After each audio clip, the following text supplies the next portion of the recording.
네, 여러분 계속해서 진행을 하도록 하겠습니다. 자, 저희가 여기까지 봤죠? 기본권 헌법재판의 기능, 두 번째가 기본권 보호, 세 번째가 이제 권력 통제 기능이죠, 여러분. 당연히 그 헌법재판이라는 건 사법권의 한 축을 담당하고 있기 때문에 당연히 이 헌법재판은 뭐예요?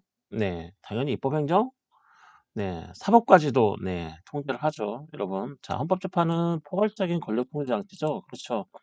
사법권의 한 축으로서 입법과 행정도 뭐예요? 통제를 하고, 그다음에 어떤 사법이라고는 위헌법률, 뭐 위헌법률이라든지 뭐 이런 것들, 그다음 공권력 뭐 행사나 불행사로 국민의 기본권이 침해됐을 때 뭐 이런 것도 하고요. 그래서 이 헌법재판은 포괄적인 권력 통제 장치라고 할 수 있죠. 따라서 입법, 행정, 사법의 모든 국가 작용이 뭐냐면 헌법이 설정한 권력 분립과 견제 체계 내에서 작동되도록 지금 보장을 하고 있는 게 결국은 헌법재판이다. 이런 거죠, 여러분. 결국은 권력 통제의 기능도 헌법재판이 당연히 수행을 하고 있는 거죠, 여러분. 네, 이거는 뭐 의심의 여지가 없는, 네, 뭐죠? 의심의 여지가 없다. 그렇죠. 네, 네. 의심할 만한 거리가 없는 거죠, 네. 자, 네 번째로는 헌법재판소가 당연히 헌법 규범력을 높이는 건 당연히 뭐예요? 헌법을 보호하는 거죠, 여러분. 네. 헌법의 규범력을 높이기도 하지만 그 자체가 뭐죠? 헌법을 보호하는 거죠. 헌법이 잘 작동할 수 있도록 헌법을 보호하고 있는 게 뭐냐면, 헌법재판이라는 거죠, 여러분. 헌법은 그 주된 수범자인 국가기관의 일상적인 위반 행위로부터 그렇겠죠, 여러분. 뭐 나중에 뭐 기본권이 뭐 대국가적 효력, 뭐 대사회적 효력 뭐 이렇게도 뭐 나중에 이제 뭐 혹시나 배울 기회가 있으면 뭐 배우시겠지만 헌법은 그 주된 수범자가 누구냐면 당연히 뭐 국민도 당연히 헌법에 어긋나지 않게 행동을 하고 헌법을 준수를 해야 되지만 주로 헌법의 위반 행위가 문제되는 건 뭐죠? 공권력이겠죠. 국가기관이겠죠. 국가기관이 일상 속에서 뭐예요? 헌법을 가장 많이 위반할 수 있는 여지가 있는 곳이 어디냐면 당연히 국가기관이겠죠. 따라서 헌법은 그 주된 수범자인 국가기관의 일상적인 위반 행위로부터 보호되어야 하고, 그렇죠, 여러분. 헌법을 침해하는 행위를 할 수 있겠죠, 여러분. 뭐 대통령이라든지 또는 국회의원이라든지 또는 헌법의 제도 속에 안에 있는 모든 국가기관이 당연히 헌법을 침해할 수 있겠죠. 헌법을 침해하는 건 그 자체가 뭐죠?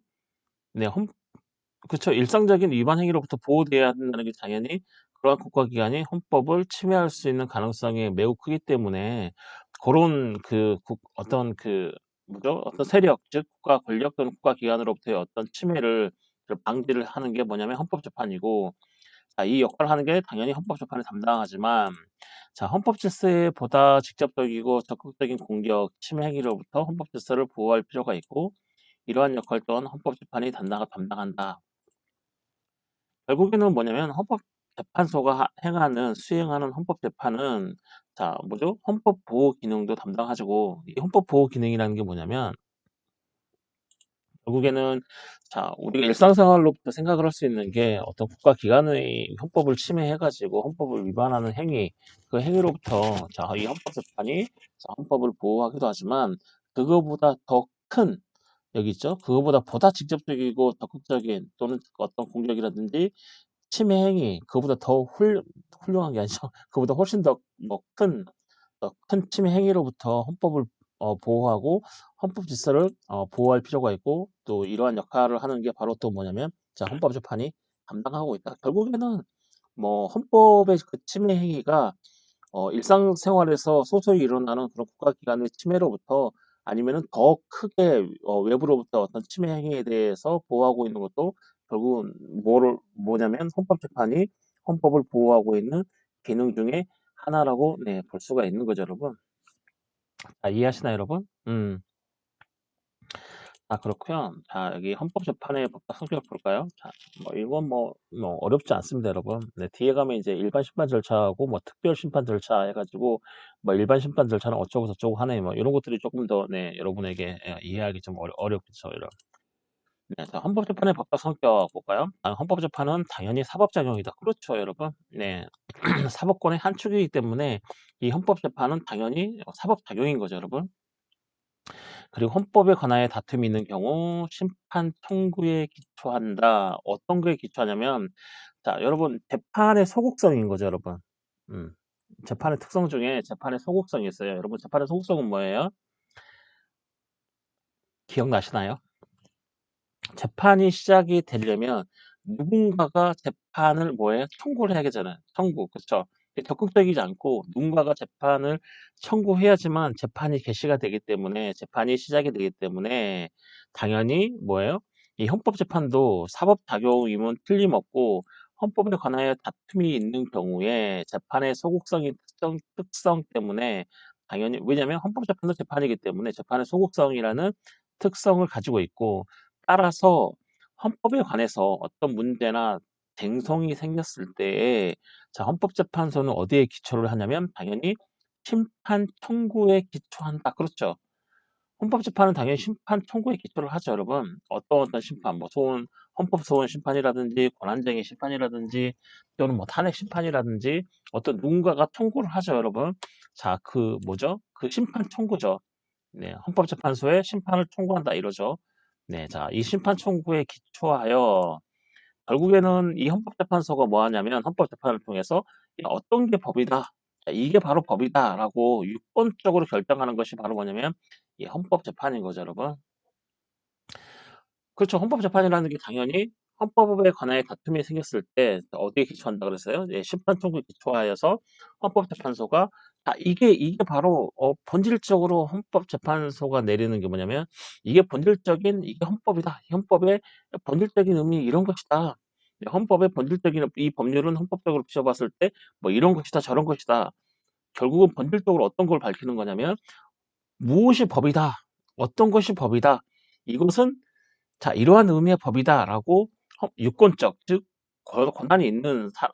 권한이 있는 기관이죠, 여러분. 유권적이다. 네, 권한이 있는 기관이다. 자, 무엇이 법인가를 유권적으로 결정하는 것이 바로 뭐냐면 자, 헌법재판이다. 어디에 기초해서? 당연히 심판 청구에 기초하여서 심판 청구가 없다면 당연히 헌법재판은 일어나지 않겠죠, 여러분. 네, 그만큼 심판 청구가 되게 중요합니다, 여러분. 아, 그리고 헌법재판은 일반 재판과는 다른 당연히 정치적 뭐죠? 정치적 사법작용이라고 표현할 수 있다. 그렇죠, 여러분. 뭐 권한쟁이면은 자, 국가기관끼리 또는 국가기관과 또 지방자치단체, 뭐 지방자치단체 뭐 요렇게 할 수 있죠, 여러분.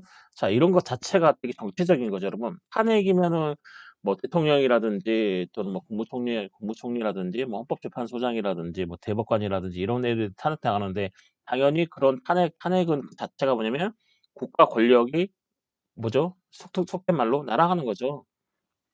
날아가는 거기 때문에 뭐예요? 결국에는 뭐와 연관성이 있을 수밖에 없어요? 네, 정치적 사법이다. 정치적인 특성을 띌 수밖에 없는 거죠, 여러분.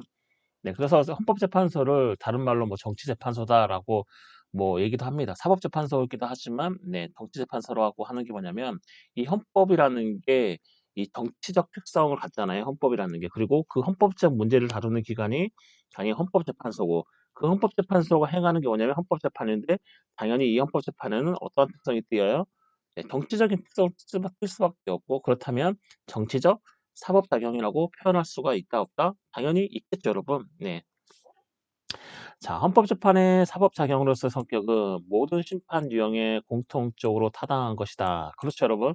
헌법재판이 사법작용으로서의 성격은 뭐 그게 탄핵 심판이든 권한쟁의 심판이든 위헌법률 심판이든 헌법소원 심판이든 정당 해산, 위헌정당 해산 심판이든 모든 심판 유형에 공통적으로 타당한 게 뭐냐면 당연히 헌법재판은 뭐죠?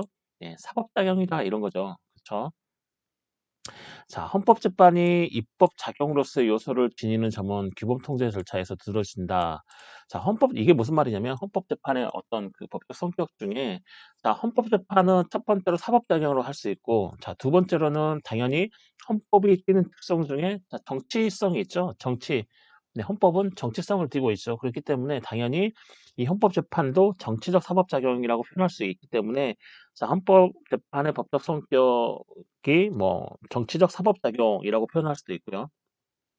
그 다음에 우리가 생각을 해보면 헌법재판은 그 헌법 제111조가 규정하고 있는 이 5가지 헌법재판을 보면 당연히 이 모든 그 헌법재판, 즉 심판은 당연히 공통적인 게 뭐냐면 사법작용이라는 게 공통적인 거죠, 여러분. 이해하시나요? 그렇죠. 사법작용이죠, 그 자체가. 근데 자, 헌법재판이 입법작용으로서 요소를 지니는 점은 규범통제 절차에서 두드러진다. 이게 무슨 말이냐면 헌법이 위헌 법률 심판을 함으로써 자, 이거는 위헌이다. 이 법률은 위헌이다. 그렇기 때문에 폐지돼야 된다. 이 법률은 합헌이다. 그렇기 때문에 유지돼야 된다. 이 자체가 뭐예요? 적극적으로 국회가 하는 뭐 입법을 제정하고 이런 건 아니지만 소극적인 입법 작용이라고 볼 수 있죠, 여러분. 이해하시나요? 적극적인 입법 작용은 국회에서 행하는 거죠. 국회가 어떤 분야에 대해서 법률을 새롭게 제정을 한다. 그거는 법을 만드는 법률의 내용과 함께 법을 만드는 거기 때문에 적극적인 입법 작용이라고 할 수 있으면 자, 헌법재판이 즉 위헌법률 심판, 궁극적으로는 위헌법률 심판을 통해서 이거는 헌법에 위배되는 법이니까 폐지해라. 이거는 헌법에 부합하는 법이니까 유지해라. 이 자체로 뭐냐면 자, 적극적인 아니지만 자, 소극적인 자, 입법 작용이라고 볼 수 있는 거죠, 여러분. 그렇죠? 법을 폐지하고 또는 존속하고 또는 유지시키는 거기 때문에 자, 이것은 소극적인 입법 작용이라고 볼 수 있는데 자, 이 소극적인 입법 작용으로서 요소를 지니는 점은 규범통제 절차, 그렇죠? 네, 위헌법률 심판, 이런 거죠. 자, 규범통제 절차에서 두드러지면, 그렇죠? 자, 정치적 사법 작용으로서의 성격은 당연히 뭐 정당이라든지, 그렇죠? 정당이 정치니까 정치는 정당을 통해서 하죠, 여러분. 뭐 정당에서 한 심판이나 뭐 탄핵 심판, 그렇죠? 탄핵 심판의 경우에는 뭐죠? 이 헌법재판이 정치적 사법 작용으로서의 성격, 그런 법적 성격이 강하게 두드러지게 나타날 수 있는 거죠, 여러분. 이해하시나요, 여러분? 결국은 다시 한번 정리를 해보면, 자, 헌법재판은 당연히 사법작용인 거죠. 자, 어떤 심판이든 어떤 재판이든, 그게 탄핵재판이든 권한쟁의 심판이든, 자, 사법작용이라는 거 부인할 수 없고, 당연히 헌법이라는 것은 정치성을 갖는 규범이기 때문에, 당연히 헌법재판도 뭐죠? 정치적 사법작용인 거죠, 여러분. 네, 정치성을 띨 수밖에 없는 거죠. 그리고 헌법재판이 사법작용이라는 것은 모든 심판에 자, 공통적으로 타당한 거지만 조금 더 구체적으로 들어가 보면 어떤 그 위헌법률 심판은 규범통제 절차에서 두드러지기 때문에 이거는 뭐 소극적 입법 작용으로서의 어떤 헌법재판이 성격도 갖는 거고 그다음에 정당해산 심판이라든지 탄핵 심판의 경우에는 뭐예요? 정치적 사법작용으로서의 성격이 헌법재판에서 두드러지게 나타날 수도 있다. 자, 이런 거죠. 이해하시나요? 이러한 헌법재판은 이러한 어떤 법적 성격을 가지고 있다. 이런 거죠, 여러분. 헌법재판은 이런 것이구나. 자, 이러한 법적 성격을 갖는구나라고 여러분이 이해를 하시면 될 것 같습니다, 여러분. 계속해서 볼까요? 자, 헌법재판소와 법원 간 사법 권한의 배분. 그렇죠. 우리나라 국가 권력은 자, 입법, 행정, 사법으로 나눠지는데 그 사법 중에서도 자, 헌법 제101조가 부여한 일반적인 사법권은 법원에, 그다음에 헌법 제111조는 어떤 특별한 어떤 재판에 의해 특정한 어떤 재판은 배타적 전속적으로 어디에 배분을 하고 있냐면 자, 헌법재판소에 배분을 하고 있는데 일단 헌법상의 권한 배분을 보시면 자, 헌법은 헌법재판소와 자, 일반 법원 간에 어떻게 권한을 배분하고 있는지 일단 살펴보면요. 자, 여러분이 이미 아시는 겁니다, 여러분. 자, 헌법 제5장. 자, 5장 법원에 관하여 101조부터 5장이죠, 여러분. 네, 헌법 제101조부터 제5장인데 자, 헌법 제101, 저기 5장은 법원에 관하여서 자, 규정을 해놓고 있고 자, 헌법 제6장, 헌법 제111조부터 6장인데 자, 그 헌법 제6장은 헌법재판소에 관하여 규정을 우리 헌법은 자, 하고 있습니다, 여러분. 자, 헌법 제101조 제1항은 자, 사법권은 법관으로 구성된 법원에 속한다라고 규정을 하고 있죠, 여러분. 그다음에 헌법 제111조 제1항 1호는 자, 헌법재판소는 다음의 사항을 관장한다 해서 1호에 뭐 법원의 제청에 의한 법률의 위헌 여부 심판, 그다음에 2호에 뭐 탄핵 심판, 3호에 정당 해산 심판, 제4호에 국가기관 상호간 또는 국가기관과 지방자치단체 및 지방자치단체 상호 간의 권한쟁의에 관한 심판을 4호에 규정을 하고 있고 마지막으로 제5호에는 자, 법률이 정하는 헌법 소원에 관한 심판이라고 규정을 하고 있으면서 자, 헌법상의 권한 배분은 자, 일반적인 사법권은 자, 법관으로 구성된 법원에 속한다. 하지만 특별히 헌법 제111조 제1항 제1호 내지 5호에 규정된 이 재판은 어디에 속한다? 네, 헌법재판소에 속한다. 자, 이 재판들은 헌법재판소가 전속적이고 배타적으로 뭐죠? 관장한다라고 되어 있는 거죠. 여러분 여기서 좀 눈여겨 보셔야 될 게 뭐냐면, 자, 헌법재판소가 관장하는 이 5가지 심판에 대해서 나머지는 뭐 법원의 제청에 의한 위헌 여부 심판, 뭐 탄핵 심판, 정당 해산 심판 또는 권한쟁의라고 되어 있는데, 자, 5호에 보시면 뭐냐면 단순히 헌법 소원에 관한 심판이라고 하고 있지 않고요. 자, 법률이 정하는 헌법 소원에 관한 심판이라고 규정하고 있으면서, 자, 법률이 정한다 하는 것은 뭐예요? 입법자의 의지가 들어갈 수 있는 거죠, 여러분. 그죠? 법률이 정하는, 즉, 법률을 제정하는 곳이 어디예요? 국회죠. 국회는 입법자죠. 여러분, 자, 국회가 관여할 수 있겠죠. 그렇죠, 여러분. 네, 법률이 정하는 거니까 이 법률은 당연히 국회에서 정하고, 따라서 입법자의 어떤 입법 의지가 헌법 소원 심판에는 들어가 있고, 그러한 입법의 의지가 표현된 것이 뭐죠? 네, 헌법재판소법인 거죠, 여러분. 자, 헌법재판소법 68조에 보면 헌법소원에 관한 심판이 나와 있죠, 여러분. 자, 이 헌법소원 심판은 앞에 뭐가 붙어 있냐면, 법률이 정하는 헌법소원에 관한 심판이라고 나와 있습니다, 여러분. 네. 자, 그리고 법원의 재판 권한. 자, 법원의 재판 권한은 사법권이라는 개념 하에 포괄적으로 부여되고 있는 반면, 헌법상의 권한 배분, 헌법재판소와 법원 간의 어떤 사법 권한을 배분을 하고 있는데, 거기에서 일단 보시면, 법원의 재판 권한은 사법권이라는 개념 하에 포괄적으로 부여되고 있다. 자, 법원의 재판 권한은 여기 보시면 그렇게 되어 있죠. 사법권은 법관으로 구성된 법원에 속한다라고 해서 이 사법권이라는 개념 하에 포괄적으로 부여되고 있는 반면에, 헌법재판소 재판 권한은 5가지 사항에 한하여 개별적으로 부여되고 있다. 그렇죠. 사법권은 법관으로 구성된 법원에 속한다라고 해서 헌법 제101조 제1항은 사법권이라는 어떤 포괄적인 개념 하에 뭐죠? 개념 하에 한꺼번에 법원에다 부여를 하고 있는 반면에, 헌법재판소의 재판 권한은 112, 15, 25, 35, 45, 55에 개별적으로 부여되고 있다. 그렇죠.